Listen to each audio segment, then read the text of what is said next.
Queridos irmãos, saúde e paz. Se Deus permitiu, hoje é quarta-feira, dia 12 de abril. Culto doméstico de estudo dessa semana está um pouquinho diferente, teremos só a reflexão.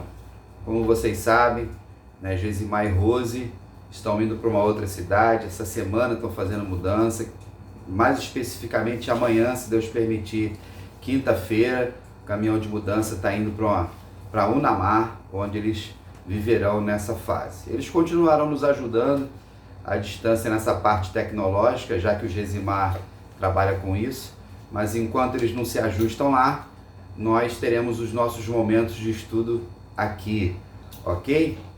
Então, o dia de hoje é um dia que a gente quer refletir ainda sobre perseguição. Nós estamos então estudando as 7 cartas da Ásia, das igrejas da Ásia. No domingo passado nós estudamos sobre Pérgamo, é a terceira, e domingo que vem nós vamos estudar sobre Tiatira. E a gente vai falar sobre o espírito de Jezabel que dominava aquela igreja. E hoje eu vou dar um aperitivo para você entender por que Jesus vai citar lá no Apocalipse Jezabel, ok? Então eu vou ler um texto para vocês agora. Se você quiser ler aí também, abra sua Bíblia em 1 Reis, capítulo 21. Dá uma paradinha no vídeo aí para você pegar a sua Bíblia ou acessar o seu aplicativo e volta. E a gente vai ler aqui todo o capítulo para você entender todo o contexto, tá? Sucedeu depois disso o seguinte: Nabote, o Jezreelita, da terra de Jezreel, possuía uma vinha ao lado do palácio de Acabe, rei de Samaria, que tinha em Jezreel. Disse Acabe a Nabote: dá-me a tua vinha, para que me sirva de horta, pois está perto ao lado da minha casa. Dar-te-ei por ela outra melhor, ou se for do teu agrado, dar-te-ei em dinheiro que ela vale. Porém Nabote disse a Acabe: guarda-me o Senhor Deus, de que eu dê a herança dos meus pais. Então Acabe veio desgostoso e indignado para a sua casa, por causa da palavra de Nabote, o Jezreelita, que falara quando disse: não te darei a herança dos meus pais. E deitou-se na cama, voltou-se o rosto e não comeu pão. Porém, vindo Jezabel, sua mulher, ter com ele, lhe disse: que é isso que tens assim desgostoso no teu espírito e não comes pão? Ele respondeu: porque falei a Nabote, o Jezreelita, e ele disse: dá-me a tua vinha por dinheiro, ou se te apraz, dar-te-ei outro lugar. Porém ele me disse: não te darei minha vinha. Então Jezabel, sua mulher, lhe disse: governas tu com efeito sobre Israel? Levanta-te, come, e alegre-se o teu coração. Eu te darei a vinha de Nabote, o Jezreelita. Eita. Então, versículo 8. Então escreveu cartas em nome de Acabe, preste atenção nisso, selou-as com o sinete dele e as enviou aos anciãos e aos nobres que havia na sua cidade e habitavam com Nabote. E escreveu nas cartas dizendo: apregoai um jejum e trazei Nabote para a frente do povo. Fez sentar defronte dele 2 homens malignos que testemunhem contra ele, dizendo: blasfemaste contra Deus e contra o rei. Depois levai-o para fora e apedrejai-o, para que morra. Os homens da sua cidade, os anciãos e os nobres que nela habitavam, fizeram como Jezabel lhe ordenara, segundo o que estava escrito nas cartas que lhe havia mandado. Apregoaram um jejum e trouxeram Nabote para a frente do povo. Então vieram 2 homens malignos, sentaram-se defronte dele e testemunharam contra ele, contra Nabote, perante o povo, dizendo: Nabote blasfemou contra Deus e contra o rei. E o levaram para fora da cidade, e o apedrejaram, e morreu. Então mandaram dizer a Jezabel: Nabote foi apedrejado e morreu. Tendo Jezabel ouvido que Nabote fora apedrejado e morreu, disse a Acabe: levanta-te, tome posse da vinha, de Nabote o jezreelita recusou dar-te por dinheiro, pois Nabote já não vive, mas é morto. Tendo Acabe ouvido que Nabote era morto, levantou-se para descer para a vinha de Nabote, o jezreelita, para tomar posse dela. Queridos irmãos, esse texto nos faz refletir sobre como o pecado, a idolatria, a avareza, o poder, a ganância e a corrupção destrói pessoas. Esse texto é bem conhecido e eu espero que você seja um bom leitor da palavra do Senhor. Se não, se você é novo na fé, você hoje vai aprender algo muito importante. Eu não li todo o capítulo, depois você pode ler. E o que nós vamos entender aqui? Detalhes que eu sempre dou para você de contexto. Jezreel era uma cidade que ficava a 40 quilômetros de Samaria. Samaria era a capital do Reino do Norte e Judá do Reino do Sul. Lá quando o povo se divide. Depois da morte de Salomão, vem o seu filho Roboão, briga com Jeroboão e dá um montão de confusão lá. Então, uma parte fica no norte e uma parte do sul. E eles vão brigar anos e anos, séculos nessa situação toda. Samaria vai ser destruída, o Reino do Norte totalmente pelos babilônios. Judá vai ser preservada. E ali começam tinham as brigas de samaritanos com os judeus. Esse era o contexto. Naquele momento, então, o rei tinha um outro palácio, como se fosse uma casa de campo, em Jezreel, 40 quilômetros da capital. E lá ele tinha sua vida.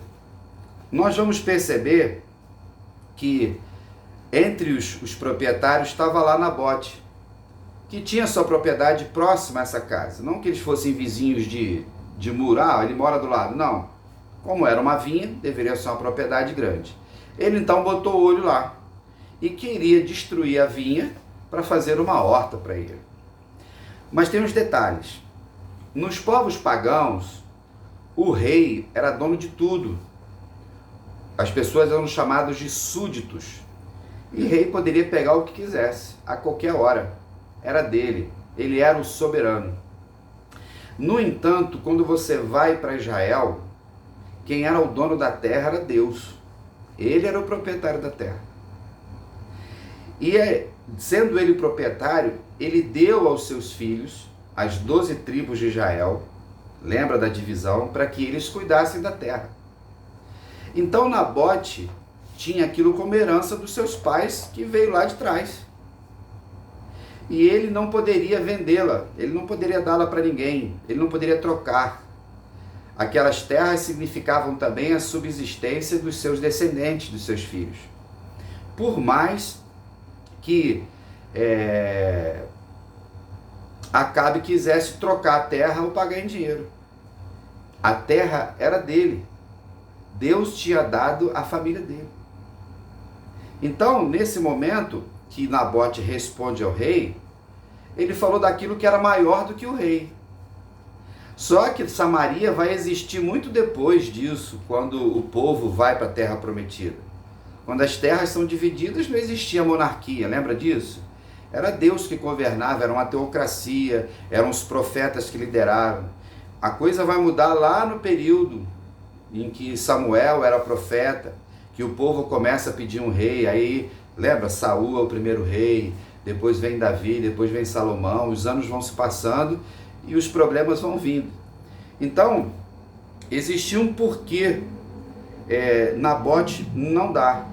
Então o entendimento era que o povo de Deus ele era mordomo, as 12 tribos que eu falei eram um dom divino, a custódia, a proteção da terra estava com as famílias e ele estava simplesmente lá. Então ele não deu. O rei, Acabe poderia ter feito de forma diferente? Até poderia, mas não havia necessidade. Ele volta para casa entristecido, emburrado. O texto diz que ele não vai comer, vai ficar lá. Era um homem de caráter fraco, frouxo.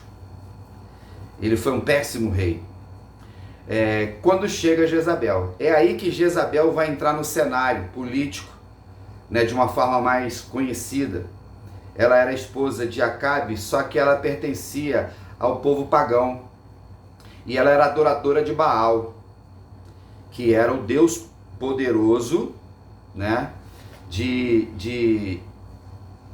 dos povos pagãos.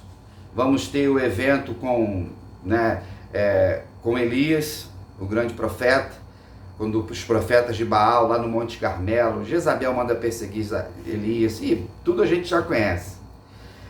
Quando ela vê o camarada, ela vai dar uma repreensão nele. Tá aí, por causa disso estás assim, desgostoso. Eu fico imaginando a cena, né, dessas mulheres vaidosas, narcisistas, que muitas vezes se relacionam, casam com homens mais fracos e elas dominam sobre esses caras. Mas as verdadeiras mulheres de Deus, elas não gostam de homens assim. Nenhuma mulher gosta. A mulher quer ser protegida pelo seu marido, ela quer ser protegida pelo seu pai. Quando você vê mulheres que dominam muitas coisas, é por causa da ausência masculina, da ausência paterna, da ausência marital. E a gente sabe disso, existe um desequilíbrio, um desfuncionamento na casa, na família. E existe isso lá. O que ela faz? Irmãos, ela vai dar um golpe. Ela vai falsificar documentos. Ela vai pegar o selo do rei, o selo real, como se o rei estivesse escrevendo. Ela vai enganar Acabe. Acabe está lá chorando, não come, pipipi, pipipi, esses homens frouxos que tem por aí, né? E ela vai lá. O que ela faz? Na sua tentativa de golpe, ela falsifica a assinatura, né? Ela usa o selo real, ela vai apregoar um jejum. Olha como ela era manipuladora. Você só apregoava jejum se houvesse um pecado, uma crise severa no meio do povo, né? Uma transgressão. Mas ela precisava oficializar o negócio. Nessa carta, então, ela vai e calunia, né? Ela vai caluniar, ela vai criar injúria, criando uma inverdade sobre a vida de Nabote, vai contratar testemunhas falsas. Ai, Senhor. E ela vai organizar um encontro. Faz lá talvez uns 3 dias de jejum, alguma coisa assim. Manda chamar Nabote, leva lá para o palácio, pega os nobres lá, os líderes, ó. Essas 2 testemunhas, porque a lei dizia que se 2 testemunhas falassem acerca de alguma coisa errada, aquela pessoa seria punida. Mas você parte do princípio que a pessoa foi testemunha, ela estava presente lá e ela viu a verdade. A lei de Deus, ela parte do princípio da verdade. Só que aqueles caras eram falsas testemunhas, porque eles não estavam lá, eles não viram nada disso. Nabote não fez nada disso. E qual era o golpe? Ele blasfemou contra Deus. Ele blasfemou contra o rei. Já viu essa história? Lá no Novo Testamento a gente vê isso. Com quem? Jesus. A gente vê com quem? Com Estevão, né? E tantos outros. Então você arruma gente falsa, que não falta por aí, são testemunhas falsas. E ele foi o quê? Apedrejado covardemente, cruelmente, por causa de avareza, por causa do pecado, por causa da maldade, liderado por uma mulher que simboliza a personificação feminina do diabo, de Satanás. Queridos, quando nós olhamos para esse texto, vamos ver que depois ela volta para casa, ela fala para o seu marido, né? Olha, por que estás assim triste? Nabote já está morto. Vai lá e toma posse, como lemos no texto, e da sua vinha. Aí ele vai lá, eu fico imaginando, igual um menininho, né? Ganhando um presentinho. Mas ele não fez nada, mesmo sabendo. O texto não diz. Mas ele poderia ter perguntado, né? Morreu de quê? Infartou? Tropeçou na calçada? Caiu um avião sobre a casa dele? Não. O que importa é que estava morto. E ele foi lá. No dia de hoje, queria pensar sobre integridade. E a história de Nabote nos relata sobre integridade, sobre fidelidade, sobre valores. Então, no desejo de Acabe de querer a sua terra, Nabote se recusou a proposta, Porém, irmãos, quando nós tomamos decisões corretas e sérias, nós podemos viver situações difíceis, consequências trágicas. Mas eu gostaria de pensar em 3 motivos pelo qual ele não vendeu a sua herança. Primeira, a vinha era uma herança de Deus para sua família. O que nós aprendemos no dia de hoje? O Senhor, ele quando nos dá algo, ele não é só um pedaço de terra para Nabote, existia toda uma história. Existia toda uma dádiva de Deus que foi transmitida de gerações em gerações. E diante disso, as propriedades, segundo a lei, não deveriam ser vendidas, deveriam ficar nas famílias. O que Nabote estava preservando era a sua história. O que Nabote estava preservando era um princípio de ensinar para as pessoas, e nós aprendemos a valorizar aquilo que Deus nos confiou, sem negociar o que tem significado espiritual e familiar. Você está negociando a sua fé, você tem negociado a sua integridade, você tem destruído a sua família, você tem vendido a sua família para alguém por causa de dinheiro. No texto aqui a gente fala sobre a literalidade da terra, mas eu queria pensar de forma simbólica e metafórica quantas pessoas estão vendendo a sua família, vendendo sua herança, vendendo sua história. Não faça isso. Mantenha-se firme naquilo que Deus tem feito na sua vida. Em segundo lugar, os valores de Nabote estavam acima do lucro material. Tem coisas que a gente tem, irmãos, que não tem preço. Por mais que ela tinha tido um preço, ela se torna algo com valor. Lembra das coisas que são memórias da nossa família? Correto? Então, ele ofereceu dinheiro, até uma vinha melhor, mas ele não se deixou seduzir por vantagens materiais. Nós vivemos no mundo capitalista, nós vivemos num mundo cada vez mais voltado para os recursos financeiros, para você ser próspero e tudo mais. Mas ele compreendia que algumas coisas são inegociáveis, que alguns princípios e valores, eles não têm valor financeiro. Então precisamos entender, da mesma forma nos dias de hoje, que nós somos tentados a trocar princípios, nossa fé e valores por benefícios e conveniências. Cuidado com propostas, cuidado com facilidades, cuidado com manipulações. O mundo está aí seduzindo tudo à nossa volta. Estamos estudando, como eu falei, as 7 cartas para a igreja do Apocalipse. Queridos, é sedução, é algo sofisticado. Quando nós olhamos para isso aqui, a firmeza de Nabote nos desafia também a manter a nossa integridade, mesmo quando somos pressionados. Você está sendo pressionado em alguma coisa, meu irmão? Você está sendo pressionado em alguma coisa, minha irmã? Que essa palavra possa fortalecer, seja uma resposta de oração para você. E em terceiro e último lugar, a fidelidade a Deus é muito mais importante do que agradar a homens. Ele tinha um histórico de Deus, né? Ele fala assim: livra-me o Senhor de te vender essa propriedade. Então Nabote sabia que a sua decisão desagradaria o rei, era o cara mais poderoso, mas Nabote sabia que o Senhor estava acima do rei, e na mente dele, o rei sabia disso. Na mente dele também, ele entendia o seguinte: olha, Deus nos deu essa possessão, é herança do Senhor para nós. E ele ficou tranquilo. O rei no primeiro momento ficou tranquilo. Ele não cedeu, ele obedeceu ao Senhor, ele não se submeteu ao desejo corrupto de Acabe. Só que tem um detalhe, irmãos, grande detalhe, custou a vida dele. Ele não imaginava, creio Nabote, que ele estaria morto por causa disso. Ele talvez acreditasse no rei, de nada acontecia, mas só que ao lado do rei tinha uma pessoa do inferno. Tinha uma pessoa que estava instigando, que era a esposa dele. Tramou, levando à morte injustamente. Essa história, irmão, se tornou um testemunho de lealdade ao Senhor. Querido irmão, querida irmã, no dia de hoje, nesta quarta-feira, ou em qualquer dia que você esteja assistindo, participando desse momento de estudo, não se curve, seja íntegro, inteiro, seja reto. A vida de retidão dos eleitos de Deus, lealdade ao Senhor. E isso tem custo? Tem. E nós precisamos, com caráter, com obediência, vivermos na presença do Senhor. Talvez ninguém esteja querendo comprar a sua casa, o seu carro ou um bem material, mas está tentando comprar a sua consciência, está tentando comprar a sua integridade, o seu caráter e a sua fé. Não se curve, pague o preço que precisa ser pago.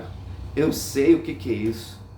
Não se curvar para as Jezabéis do mundo, dos Balaãos que estamos estudando, dos Nicolaitas. Aquelas cartas foram escritas no primeiro século ali, finalzinho do ano 90. E tem custo para viver? Tem. Então, o que essa vinha representa para nós? Tudo aquilo que o Senhor nos deu. Não venda a sua família, não venda seus valores, não negocie a sua fé, a nossa missão como filhos de Deus, que possamos estar sempre juntos, não é? A exemplo de Nabote, vivendo na presença do Senhor e pagando o preço que tem que ser pago. No dia de hoje, irmãos, mais de 450 milhões de pessoas são perseguidas pela fé em Cristo Jesus. As pessoas vão caluniando, as pessoas vão tentando dar um golpe, pega a testemunha falsa, se aproveita de documentos falsos. Quando nós vamos ver isso, a palavra nos orienta a viver na verdade. E aí Marcos 8,36 diz assim: pois que adianta o homem ganhar o mundo inteiro e perder a sua própria alma? E aí, como é que você está hoje? Homem de Deus, mulher de Deus, filhos do Altíssimo, igreja de Cristo, eleitos do Senhor. A gente vive pautado na palavra e a gente paga o preço que tem que ser pago. Porém, o capítulo não acabou. Para prestar atenção agora. Lá no versículo 17, a coisa boa. Então veio a palavra do Senhor a Elias, o tesbita, dizendo: dispõe-te, né? Sai, desce para encontrar-te com Acabe, rei de Israel, que habita em Samaria. Eis que está na vinha de Nabote, aonde desceu para tomar posse dela. Far-lhe-ás o seguinte: assim diz o Senhor, mataste e ainda por cima tomaste a herança? Dir-lhe-ás mais, assim diz o Senhor, no lugar em que os cães lamberam o sangue de Nabote, cães lamberão teu sangue, o teu mesmo. Naquele dia que Nabote estava sendo morto, apedrejado por aquelas falsas testemunhas, Deus estava presente. Ele é fiel testemunha de tudo. E no mesmo tempo avisa o profeta, assim diz o Senhor. Deus estava lá e mandou avisar. Nós, quando pregamos a palavra, nós avisamos o mundo sobre o inferno. Nós somos, a igreja é o atalaia de Jesus, o profeta é a atalaia. Eu sou a atalaia de Deus na PIB de Cascadura, e para quem nos acompanha, sempre alertando sobre o perigo, sobre o pecado.